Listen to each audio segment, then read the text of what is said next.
দর্শক, কেমন ছিল আমাদের জীবন লক্ষ লক্ষ বছর আগে? সেই সুদূর অতীতের পর্দা সরিয়ে এক অনন্য প্রদর্শনীর আয়োজন করেছে চেক প্রজাতন্ত্রের জাতীয় জাদুঘর। সেখানে হাজির করা হয়েছে ৩০ লাখ বছরেরও বেশি পুরনো মানব পূর্বপুরুষের জীবাশ্ম। প্রদর্শনীর মধ্যমণি হয়ে আছে বিশ্বজুড়ে আলোড়ন তোলা সেই বিখ্যাত লুসি আর শিশু সেলাম, যাদের ধার করা হয়েছে ইথিওপিয়া থেকে। ইউরোপের ইতিহাসে এই প্রথমবার মানব বিবর্তনের এমন গুরুত্বপূর্ণ অধ্যায়কে জনসম্মুখে তুলে ধরা হলো। চেক প্রজাতন্ত্রের জাতীয় জাদুঘরে আয়োজিত এই প্রদর্শনীতে দেখা মিলছে ৩০ লাখ বছরেরও বেশি পুরনো অস্ট্রালোপিথেকাস অ্যাফারেন্সিস প্রজাতির জীবাশ্ম, যা আমাদের পূর্বপুরুষদের জীবনযাত্রা সম্পর্কে অমূল্য ধারণা দেয়।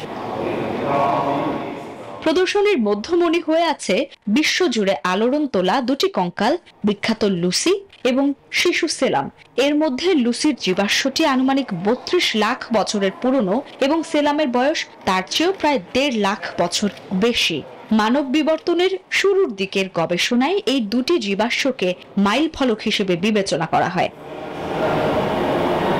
এই প্রদর্শনী এক কথায় বিরল, কারণ নিজ দেশ ইথিওপিয়াতেও এই অমূল্য জীবাশ্মগুলো সাধারণ মানুষের জন্য উন্মুক্ত নয়।